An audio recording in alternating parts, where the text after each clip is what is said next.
ये कहानी 2006 में शुरू होती है जब गोजो और गेतो एक ही क्लास में पढ़ते थे।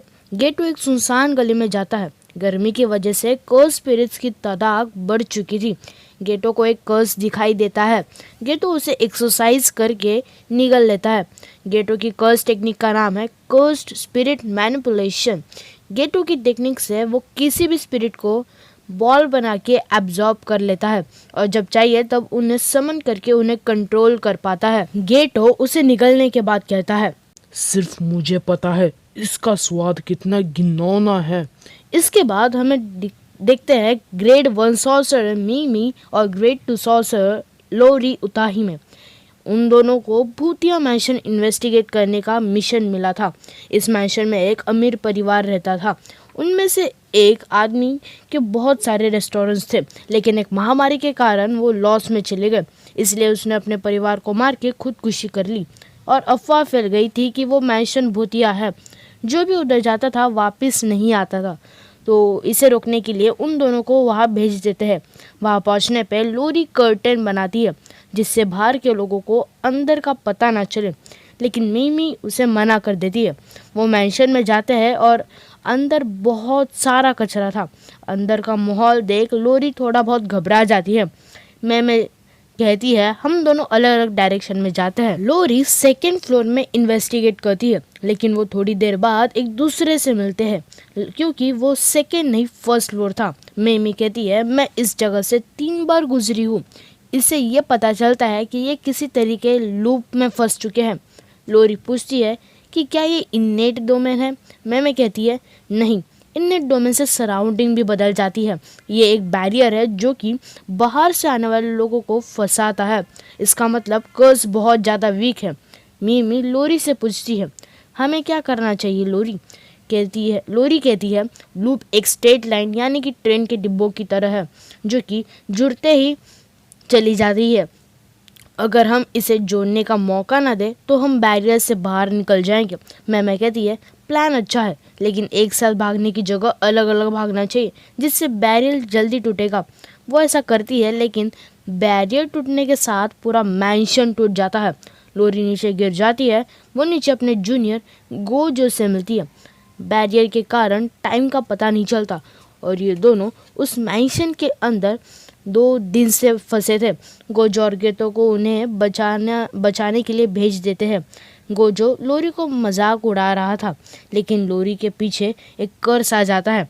गेतो उसे अपने दूसरे कर्स से मार देता है और कहता है गोजो कमजोरों को मजाक नहीं उड़ाते। लोरी गुस्सा हो जाती है। तभी वहाँ शोको आती है, जिसे देख लोरी बहुत ज़्यादा खुश हो जाती है। मैमे को पता चलता है कि वो 2 दिन से अंदर थे। वो तीनों से पूछती है तुमने कर्टन तो बनाया था ना, लेकिन तीनों भी कर्टन लगाना भूल गए थे। अगले सीन में उन तीनों को उनके टीचर यागा से डांट पड़ती है। उन्हें पता चलता है गोजो कर्टन लगाना भूल गया था, इसलिए उसे सजा मिलती है। वो तीनों स्पोर्ट्स रूम में आकर बास्केटबॉल खेल रहे थे।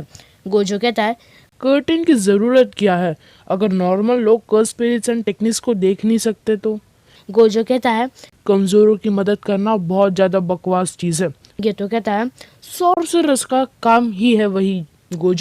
गोजो गेतो का मजाक उड़ा रहा था। दोनों में लड़ाई हो जाती है। गेतो लड़ने के लिए अपने एक स्पिरिट को बाहर बुलाता है, लेकिन उतने में यागा वहां आता है। लेकिन फिर वो दोनों दिखावा कर रहे थे कि ये कसरत कर रहे हैं। यागा उन्हें एक मिशन देता है। एक्चुअली एक 1000 साल पुराना सॉर्सरर मास्टर तेंजिन, जो कि अपनी टेक्निक के कारण अमर है, उसे हर 500 साल के बाद बॉडी एंड टेक्निक रिफ्रेश करनी पड़ती है। तेंजिन इस बार एक लड़की के बॉडी में मर्ज करने वाला है, जिसको ये लोग स्टार प्लाज्मा वेसल के नाम से पुकारते हैं। गोजो और गेतो का काम है उस वेसल को सही सलामत लाना है, क्योंकि उसकी लोकेशन रिवील हो चुकी है और उसके पीछे 2 क्रीव भी है। एक है क्यू, जो मास्टर तेंजिन को राक्षस बनाना चाहती है, और दूसरी टीम है टाइम वेसल एसोसिएशन, जो तेंजिन की पूजा करती है और चाहते हैं वो कभी मर्ज ही ना हो। अगले सीन में गोजो और गेतो वेसल के अपार्टमेंट के पास पहुंच जाते हैं। गेतो अंदर जाता है और गोजो बाहर ध्यान रखता है।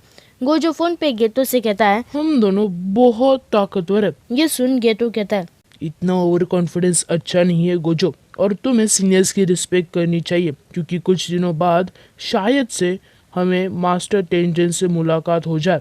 ये तो वहाँ पे पहुँच जाता है, डोरबेल बजाता है, लेकिन उतने में वह धमाका हो जाता है। गेटो कर्स स्पिरिट की मदद से अपने आप को बचा लेता है। वो देखता है वो लड़की नीचे गिर रही है, वो उसे कर्स स्पिरिट का इस्तेमाल करके बचा लेता है।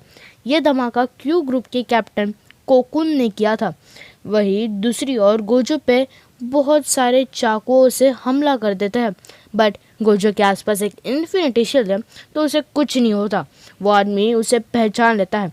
वो आदमी गोजो को लड़ने का चैलेंज करता है। गोजो उसे एक्सेप्ट करता है, लेकिन एक शर्त पर। वो तब तक उसे नहीं मारेगा जब तक वो उसे रहम की भीख नहीं मांग लेता। फिर हमें कंपार्टमेंट में दो आदमी दिखते हैं, जिसमें से एक कॉन्ग कहता है हमारा क्रू टाइम वेसल एसोसिएशन में कोई कर्स यूज़र नहीं है जो इन सॉर्सरर्स को टक्कर दे पाए, लेकिन कॉन्ग के पास बहुत पैसा है, इसलिए वो एक किलर हायर करता है जिसे वो जेनिन करके पुकारता है। लेकिन अब वो जेनिन नहीं बल्कि फुशिगिरो है। फुशिगिरो इस काम के लिए राज़ी हो जाता है और यहीं पे हमारा फर्स्ट एपिसोड ख़त्म हो जाता है। आई होप आपको ये एपिसोड पसंद आया होगा। पसंद आया तो जल्दी से चैनल को सब्सक्राइब कर देना। मिलते हैं फिर किसी वीडियो में, तब तक के लिए पीस आउट।